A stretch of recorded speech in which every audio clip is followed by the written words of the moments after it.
Hey there, Chris here, and I am going to talk to you today about the late great Randy Rhoads and how we can use his music to benefit us as flamenco guitarists. So hopefully you have your flamenco guitar ready to go, and hopefully you're not averse to a little cross training.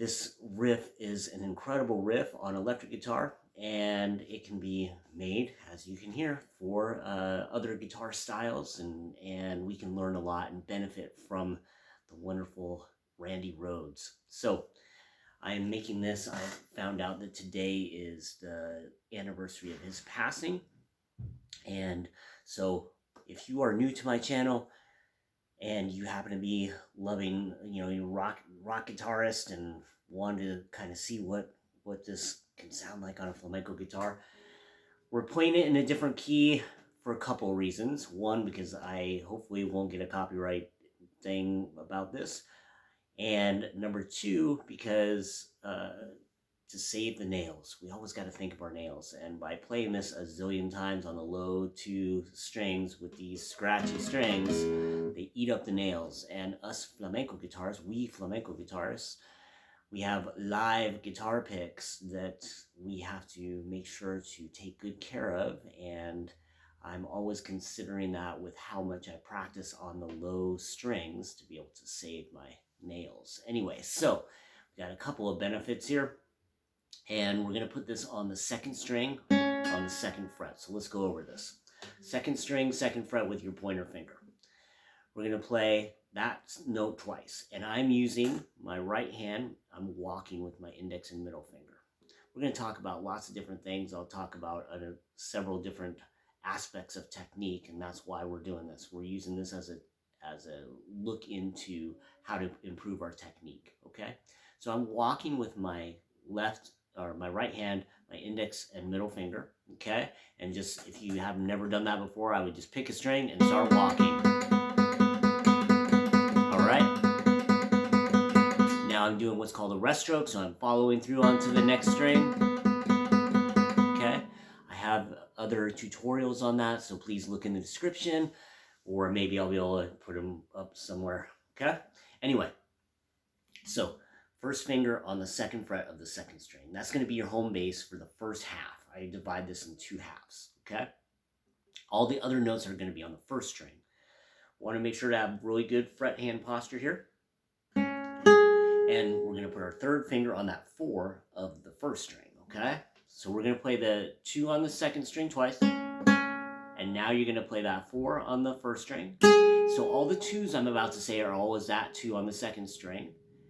And then the other numbers are going to be on the first string, okay? So we're going to go 2, 2, 4, 2, 5, 2, 4, 2.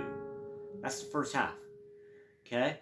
So 2, 2, 4, 2. Reach out with your pinky to play 5.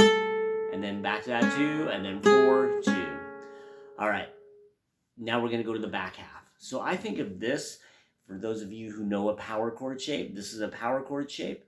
But then what we're going to do is we're going to invert it and put our first finger now on the first string, second fret, and my third finger goes to it's going to kind of be hanging out at the 4th fret of the second string, okay? Now all the 2s I'm about to say are on the first string, and the other numbers are going to be on the second string. So I'm going to play 2, second string 5, 4, 5, 2, and then second string 5, 4, 0. Alright, so the first half, or let me play that second half again. So we have that first finger kind of anchored on that second fret of the first string. We play 2, all the other numbers are on the second string. 5, 4, 5, go back to the 2, and then 5, 4, 0, and then wash, rinse, and repeat, okay? So the first half, first finger's on the second fret of the second string, and it's going to stay there. We play all the 2s now are on the second string. 2, 2, 4, 2, 5, 2, 4, 2. Now, for the back half, all the 2s are on the first string. 2, 5, 4, 5, 2, 5, 4, 0. Start over.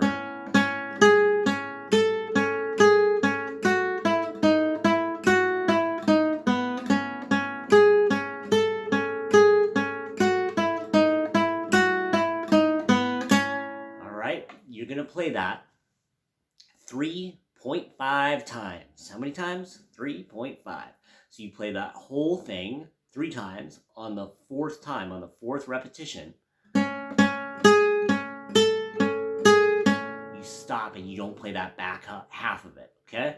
Then I did a fancy version of playing A major chord, to a B major chord, and then to an E major chord, with some flamenco technique that we're not going to go into. We're going to focus on this as an exercise, this actual riff, okay? So the tricky part is that walk. If you start it with your index finger, which is what I did, it works a very difficult transition between the high E and the B string, because your fingers are going to want to do this the other way. If we go strict alternation, index, middle, index, middle. So most people's hands have a differentiating degree of length of middle finger to index finger. Okay? So usually as flamenco guitarists, if we have or classical guitarists, any finger picker, if we have our way to be able to figure out how to make a string crossing so that when we're descending, we have our middle finger as the last note on the higher of the 2 strings, and then our index finger is the transfer finger, the transition finger to the next string. We're going to try to figure out how to do that because it's just easier, because that's the shorter finger. We have the longer finger on that, ending that phrase on the higher of the 2 strings in the string pair, and we'll always try to choose so that way we have our shorter finger going to that lower string, making that transition. But we don't always get to do what we want to do we, folks? We don't. At least I haven't figured out. Have you been able to figure that out? I haven't been able to figure out how to do what I always want to do all the time. Anyway, so it's good to practice this in this manner. This exercise can force you to do this, and it's not super fast the way it's played, like to be able to play it at speed. It's not super fast, so it'll be really good for you to work, in my opinion, okay? So we're going to go index, middle, and then index, and then my middle finger plays all the notes on this second string. So that's kind of you're going to find yourself fighting. Your hand is not going to want to do it, but just like a child that doesn't want to do what they want to do, or doesn't want to do what you're asking them to do, sometimes you're like, well, unfortunately you got to do it, okay? And so it's kind of like making your hand eat the vegetables, okay? So okay, and so just working on it, knowing it's difficult, it's really good for us, okay? Now we switch, and it should be an index finger and then middle finger, so it's index finger back here, middle finger here, and you start over. So every single crossing between those 2 strings is index finger on the high E string and middle finger on the second string. You might be asking me, why don't we just start it with our second finger, our middle finger, and then we get the easy crossing.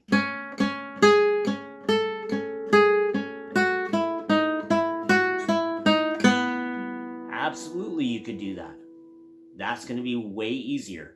So hopefully, if you play this a couple times with starting with the index finger, then go to the middle finger, if you can stay with strict alternation, then you're going to see that it's much easier to do it the second way than the first way.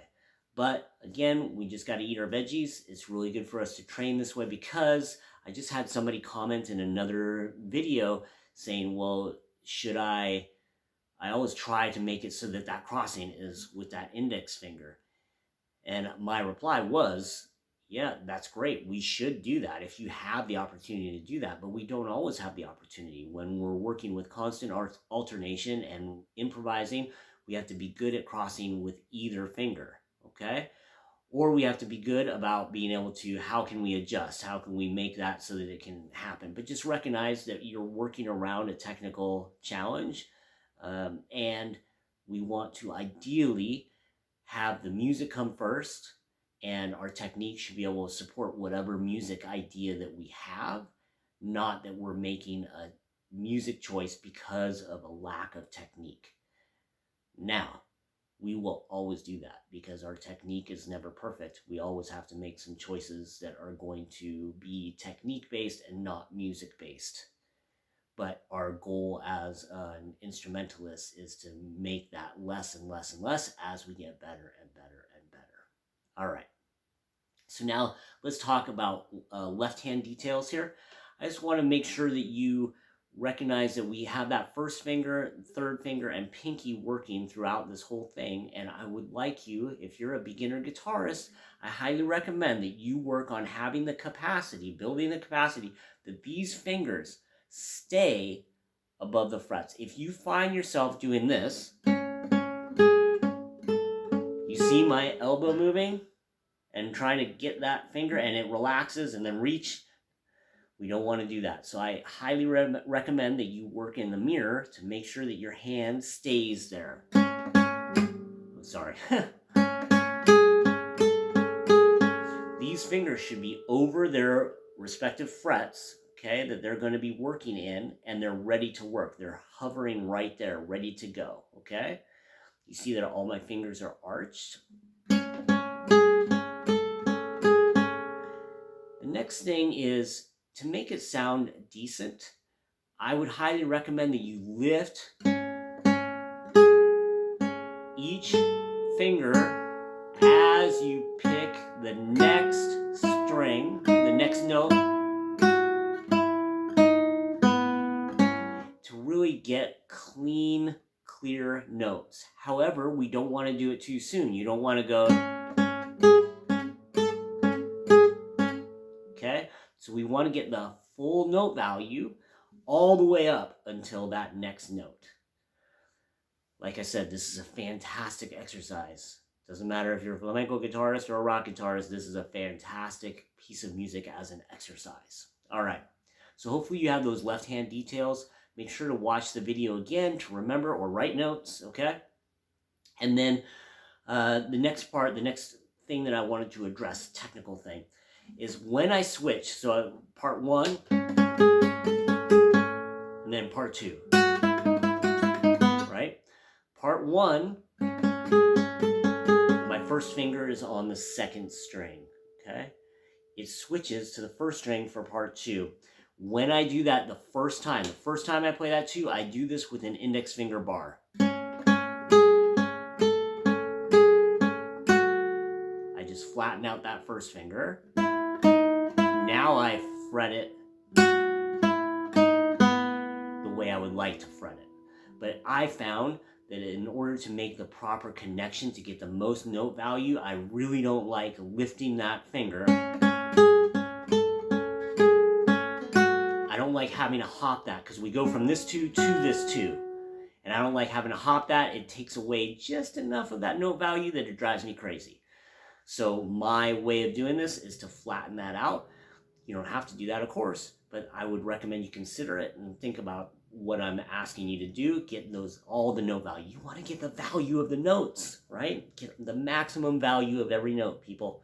If you leave this video with anything, please get the maximum value out of all your notes, okay?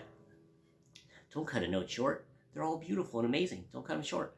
All right, so now we have the first half, second half with that quick bar, and then you start over. Again, you do it 3 full times. On the 4th time, you only do the first half. Then you can play an A major chord. And then the B, I played a B5 when I did that intro. So I did a bar chord, 2, 4, 4, 2, 2. And then I think I did the E power chord. Did I do the E power chord? It's a big, huge E power chord. 0, 7, 9, 9, 0, 0. All right, so that's how I ended it with some flamenco stuff. So watch other videos. I'll put some links. I couldn't think of the word. I'll put some links for other tutorials that will help you build your flamenco technique to get closer to what I did at the end. And I just want to say thank you to all my Patreon subscribers. You guys are the ones that are helping me do these videos. Thank you for supporting me. This YouTube video, as all my YouTube videos, are brought to you by my Patreon subscribers. So thank you to all of you, each and every one of you, from the bottom of my heart. I appreciate you. If you like this work, I have an entire download, a free download for what I call the Daily Dozen.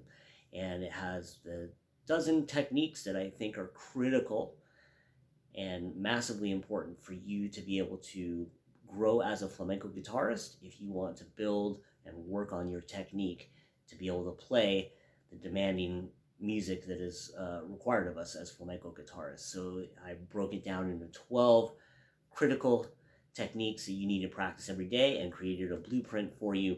That link should be in the description or somewhere around here. Anyway, I hope to see you again soon. Let me know if you have any questions. I hope you enjoyed this visit to the rock world to grab a little bit of wonderful music from the late great Randy Rhoads and use it as a flamenco exercise. So let me know if you liked it. Let me know if you have any questions. Please like, subscribe, share this with your world if you feel so inclined. I would super appreciate. And I look forward to seeing you next time. Thanks so much. Have a great day. Bye-bye.